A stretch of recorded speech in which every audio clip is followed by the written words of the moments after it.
Sí, sí, muy contento la verdad, que me da muchas ilusiones de empezar esta nueva etapa aquí con este equipo y para poder ayudar también a los compañeros y al club también.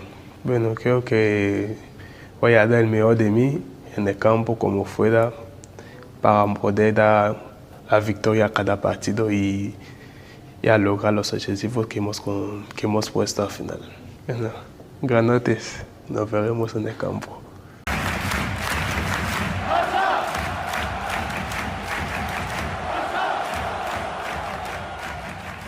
Okay, so in this video, I do want to speak about Etta Eyong, a player that does represent Levante. There has been so much hype around this striker's name, we have to talk about it because Barcelona is in a situation where they do need a striker. They want to reinforce their goal-scoring power. Yes, we have Ferran Torres, yes, we have Lewandowski, but in the future, we don't know what's going to happen. We don't know if Lewandowski is going to be saying, I'm going to be leaving FC Barcelona because my body is tired. Maybe there are different plans between Hansi Flick and Ferran Torres. Maybe Ferran Torres might not even be considered for the next season. And that is why we have a lot of questions. What players can Barcelona bring to reinforce the attack that is now going to break the bank? Later in the video, we're also going to be talking about Marcus Rashford because there has been a lot of conversations about Marcus Rashford continuing after this season and just buying him for 30 million euros. So there's plenty that we do have to discuss for today's video, but let's first talk about Etta Eyong, one of the most hyped strikers in La Liga. So he is a 21-year-old Cameroonian forward, and if you look at his journey, you would understand that he comes a long way. Even though he's still very young, only 21, his development through his career has been insane. So let's quickly go through the past 4 years. Back in 2021 and 2022, those were the foundational years. Etta Eyong began his Spanish career joining Cádiz back in January 2022. And during that early period, he made 5 appearances for the reserve team. And he primarily operated as a midfielder. He was not even a striker, but he was playing as a midfielder. And he had very little goal contributions, mainly because of his position.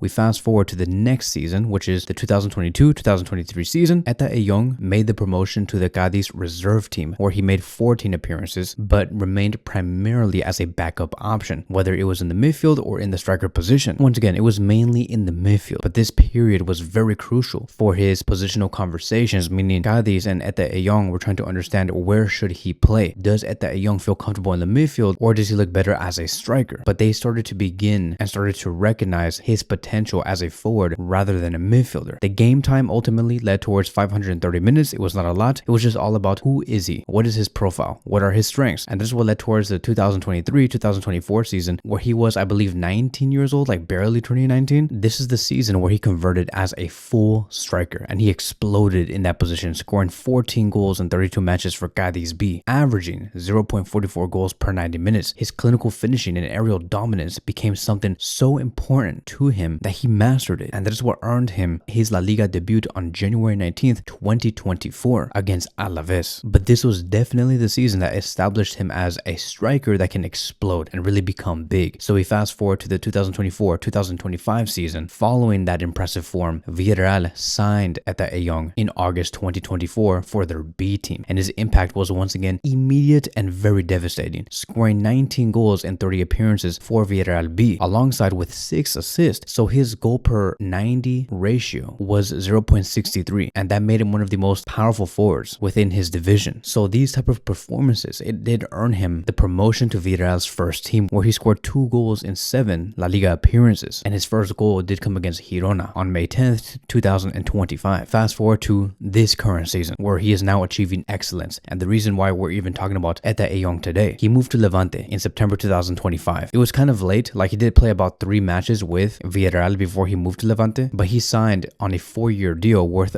3 million euros only. Keep in mind that we're talking about Levante buying Etta Eyong for 3 million euros. Barcelona at that time could not buy Etta Eyong because apparently it was because of financial reasons. I do think that this was a great buy though, but Barcelona did not pull the trigger. But it was one hell of a deal for Levante, and so he played 3 matches with Villarreal. He scored 1 goal and provided 2 assists very quick. Then once he made that move to Levante, he has already played 5 matches and has scored 4 goals and provided added 1 assist. So a combined total of 8 appearances so far this season with 5 goals scored and 3 assists. It's really, really good. And his momentum is getting stronger and stronger. And still only 21 years old. His current rate for goals per 90 is 0.7. So he has elite finishing ability. And in those recent performances, like scoring those crucial goals against Real Oviedo, it showcases that he has extreme attacking output. And I think that for a team like FC Barcelona, he is good enough. He is definitely a modern striker with a lot of diverse capabilities. He's 181 centimeters, which makes him a pretty tall striker, and he combines that with physicality and great technical ability. And once again, because he was so good in terms of aerial duels and really scoring headers, he carried that over to the first division, and so he continues to have aerial dominance and currently ranks in 4th in La Liga for headed goals this season. And I'm not gonna lie to you guys, the more I'm trying to speak about this player and the more I'm trying to understand who this player is, at the time that I'm recording this video, the more hyped I'm actually getting and the more, I will say, excited I am for the potential move of Etta Eyong. I think that this is a great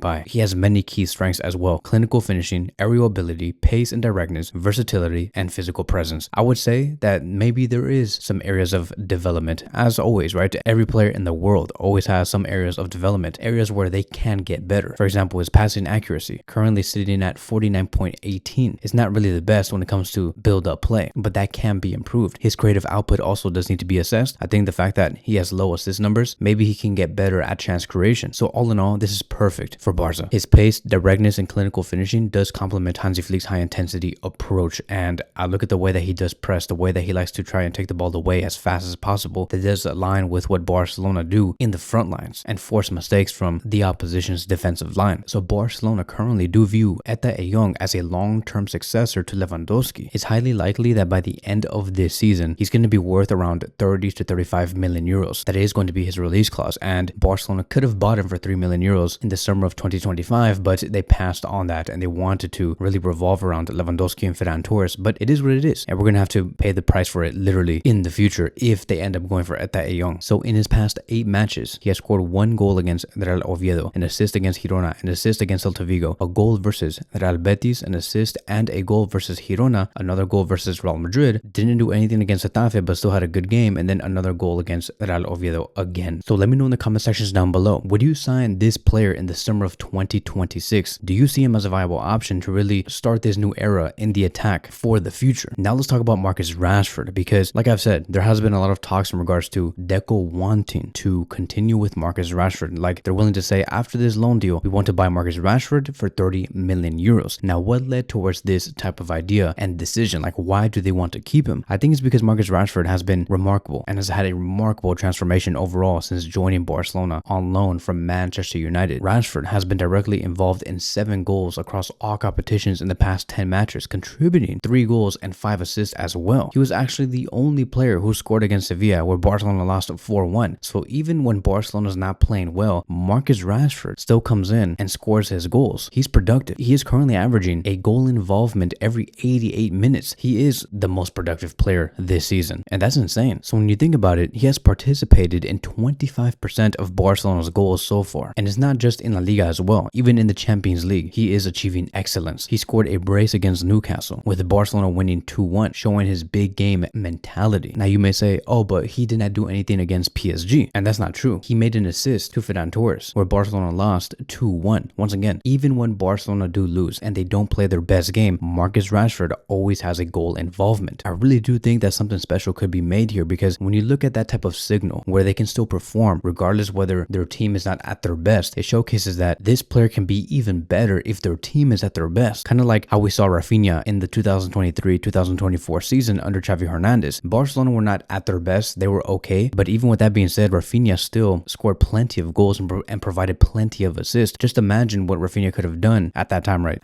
And how we were thinking, but just imagine what Rafinha could have done with a great team, and that is what we saw in the 2024-2025 season. Rafinha amplified his numbers only because his teammates got even better. The collectiveness got better, and I believe that the same story could go on between Rashford and FC Barcelona this season. Like, I would really like to see a consistent 11 where we have Yamal on the right and Rashford on the left, with maybe even Rafinha in the number 10 position, and we can see something really be built there. Even with the defensive contributions, averaging 6 ball recoveries per game, showcasing his work rate and defensive tracking. So I really am liking what I'm seeing from him. We have seen him as a left winger 55% of the time, and as a center forward 24% of the time. His cross completion rate is 61.9%, and with an average of 2.9 key passes per 90, he has a lot of creative influence as well, and that's very important. I believe that there are plenty of reasons why Rashford is now really performing and doing well at Barcelona instead of Manchester United. It could be because of the environmental change. There is also reduced pressure because when you have so many key players around you, you don't have to be seen as the only savior, and there's a lot of mental freedom for him. And so Deco stated that he's delivering what we thought he could deliver, and it has been reported that Rashford has already made a personal goal for himself that he wants to make 30 to 40 goal involvements this season. And no lie,